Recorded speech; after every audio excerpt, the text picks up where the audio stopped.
A boiler worker found a baby on the piano. He took the baby to the ship's boiler room. Then he gave him a name. 1900! Since childhood, 1900 showed extraordinary talent on the piano. When he grew up, he became the ship's lead pianist. As 1900's fame kept growing, the jazz pioneer Jelly came to challenge 1900 in a piano duel. It was a clash between top pianists. I believe he is sitting in my seat. The duel had 3 rounds in total. The first round began with Jelly's disdainful look. Jelly placed his lit cigarette on the edge of the piano. His piece carried the struggles of his rise from the bottom. It represented the first stage of his life. When he finished, the ash was still perfectly intact on the cigarette. Jelly picked it up and walked toward 1900. Your turn. Sail. Then he flicked it into his drink. At that moment, 1900 only saw this duel as a normal musical exchange, and he deeply respected Jelly's past, so he replied with a simple version of Silent Night. With this, he was telling Jelly, "I don't really care." But 1900's respect was taken by Jelly as an insult. In the second round, Jelly went all out. He played a heart-wrenching piece. It represented the second stage of his struggles. The music was filled with his pain and helplessness,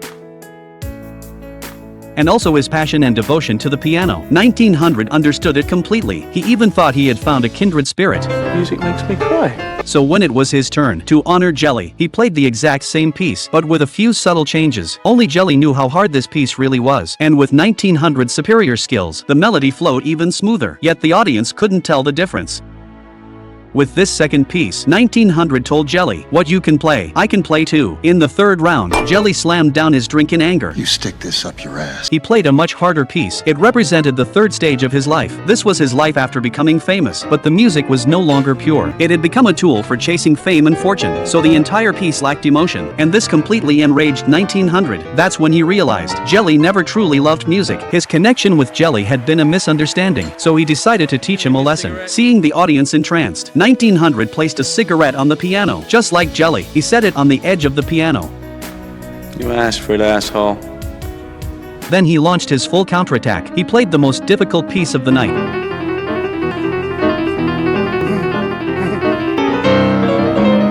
A solo piece written as if for 4 hands. His speed was so incredible, it was beyond the audience's imagination. One man's cigar dropped from his mouth in shock. It just slipped right out. An old lady's wig fell off. Even Jelly himself was stunned. When the piece ended, the room fell silent.